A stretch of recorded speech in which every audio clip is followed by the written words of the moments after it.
ভারত পাকিস্তানের মধ্যে যে যুদ্ধটা হলো, এতে আর কোনো দেশের ক্ষতি হোক বা না হোক, একটি দেশের ক্ষতি ভালোই হয়েছে। সেই দেশটি হলো চীন।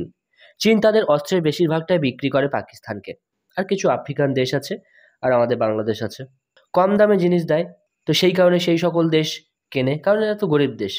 চীন তাদের অস্ত্রকে এমনভাবে প্রজেক্ট করে যাতে সেগুলি ওয়ার্ল্ড ক্লাস। সেই সব দেখে প্রথমে কিছু দেশ তো কেনে, কিন্তু আস্তে আস্তে দেখা যায় সেই সব অস্ত্রের কোয়ালিটি খারাপ। এর ফলে চীনের অস্ত্র রপ্তানি কমে যাচ্ছে। তারপর হলো এই ভারত পাকিস্তানের যুদ্ধ, যাতে চীনের অস্ত্র সবার কাছে এক্সপোজ হয়ে যায়। সে তাদের মিসাইল হোক, র্যাডার হোক বা এয়ার ডিফেন্স সিস্টেম, সব অস্ত্রের পোল ভারত খুলে রেখে দিয়েছে। চীন তাদের এই লজ্জা লুকানোর জন্য নতুন প্রোপাগান্ডা শুরু করেছে। সেটা কি জানবো এই ভিডিওতে। তো বন্ধুরা, ভিডিওটি প্রথম থেকে শেষ পর্যন্ত অবশ্যই দেখুন। ভালো লাগলে লাইক করুন, চ্যানেলে নতুন হলে চ্যানেলটিকে সাবস্ক্রাইব করুন। নমস্কার বন্ধুরা, লেটেস্ট ডিফেন্স নিউজ ইউটিউব চ্যানেলে আমি শানু আপনাদের সবাইকে স্বাগত জানাচ্ছি। পাকিস্তানের সশস্ত্র বাহিনীতে বেশিরভাগ অস্ত্র চীনের তৈরি। পুরনো যা কিছু ওয়েস্টার্ন আর আমেরিকার কিছু অস্ত্র আছে, এছাড়া যা নতুন এবং অ্যাডভান্স অস্ত্র পাকিস্তান ক্রয় করেছে সব চীনের থেকে। চীনের তৈরি এয়ার ডিফেন্স সিস্টেম, সেগুলি LY-80, HQ-9 fighter aircraft, J-10C, JF-17, A-100 multiple rocket launcher, air to air missile, air to surface missile, নৌবাহিনীর করভেট, ফ্রিগেট, সাবমেরিন, বেশিরভাগ সব চীনের তৈরি। চীন চেয়েছিল পাকিস্তানকে ভারতের বিপক্ষে শক্তভাবে দাঁড় করাতে, কিন্তু ভারতকে মাপতে এরা ভুলে গেছে। এই যুদ্ধে পাকিস্তান চীনে যে সকল মিসাইল ব্যবহার করেছে, ভারত তা ইন্টারসেপ্ট করেছে অথবা জ্যাম করে নামিয়ে দিয়েছে। ইভেন ভারত যখন আক্রমণে যায়, তখন ভারত চীনের র্যাডার জ্যাম করে দেয়, সুসাইড ড্রোন দিয়ে স্ট্রাইক করে, মিসাইল দিয়ে অ্যাটাক করে, যা পাকিস্তানের এয়ার ডিফেন্স সিস্টেম ইন্টারসেপ্ট করতে ব্যর্থ হয়। আর পাকিস্তানের এয়ার ডিফেন্স সিস্টেম চীনের তৈরি। এর ফলে ভারতের মিসাইল পাকিস্তানের যে জায়গায় আঘাত হানতে চেয়েছিল, ঠিক সেই জায়গায় আঘাত হানে। এভাবেই পাকিস্তানের so called advance weapon system expose হয়ে যায়। চীন তড়িঘড়ি তাদের মান বাঁচাতে প্রোপাগান্ডা শুরু করে দেয়। তারা বলে চীনে J-10C ভারতের 5টি ফাইটার জেট শ্যুট করেছে, সাথে একটি UAV, এবং তড়িঘড়ি করে J-10Cর গায়ে কিল মার্কও খোদাই করা হয়েও গেছে। এদিকে পাকিস্তান পাবলিক মন্ত্রী এরা বলছে যে J-17 এই কাজ করেছে, আবার কেউ বলছে পাকিস্তান এয়ার ডিফেন্স সিস্টেম এই কাজ করেছে। এতজন যদি করে, কেউ বলে JF-17, কেউ বলে J-10C, তাহলে অ্যাকচুয়ালি ক্রেডিটটা J-10C নিচ্ছে কেন? অ্যাকচুয়ালি এই কাজটা করেছে কে? কনফিউজ হয়ে যাচ্ছেন না আপনারা? আমিও কনফিউজ হয়ে যাচ্ছি।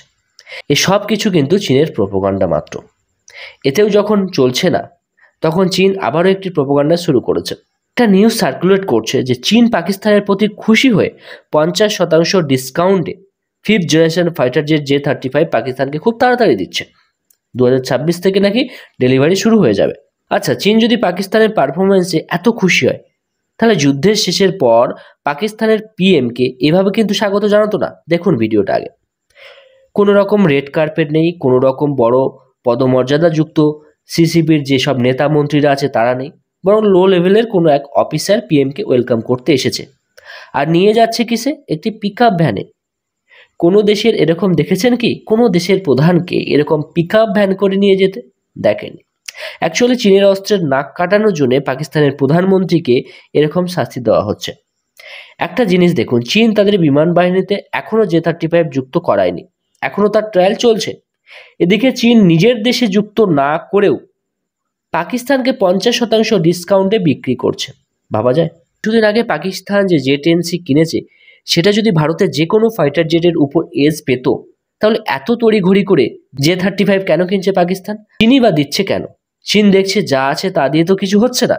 5th জেনারেশন এয়ারক্রাফট দিয়ে ভারতকে যদি চাপে রাখা যায় আর কি। আর সবাই জানবে চীন খুব খুশি হয়েছে এবং 50% ডিসকাউন্টে এগুলো দিচ্ছে। অ্যাকচুয়ালি চীন তাদের অস্ত্র মার্কেট যেগুলি কম বেশি আছে সেগুলি হারাতে চাইছে না। তারা J-35 দিয়ে দেখাতে চাইছে পাকিস্তানের উপর খুশি হয়ে J-35 তারা দিচ্ছে, এবং পাকিস্তান সেটা ক্রয়ও করছে। আরে ভাই, পাকিস্তানের কাছে যদি সুযোগ থাকতো তারা চীনের অস্ত্র কিনতো না কোনোদিনই। তারা ওয়েস্টার্ন বা আমেরিকার অস্ত্র কিনতো। এই কারণে দেখবেন পাকিস্তান আস্তে আস্তে তুর্কির অস্ত্রের দিকে ঝুঁকছে। তো চীনকে একটা কথাই বলতে চাইবো, যে অস্ত্রই দেন না কেন ভারতের সামনে সেগুলি কিছু না। তো এই ছিল একটি ভিডিওটি যদি ভালো লেগে থাকে অবশ্যই লাইক করবেন, বন্ধুদের সাথে শেয়ার করবেন। দেখা হবে নতুন একটি ভিডিওতে নতুন টপিকের সাথে। ততক্ষণ সবাই ভালো থাকবেন, সবাইকে ভালো রাখবেন। ধন্যবাদ। জয় হিন্দ, বন্দে মাতরম।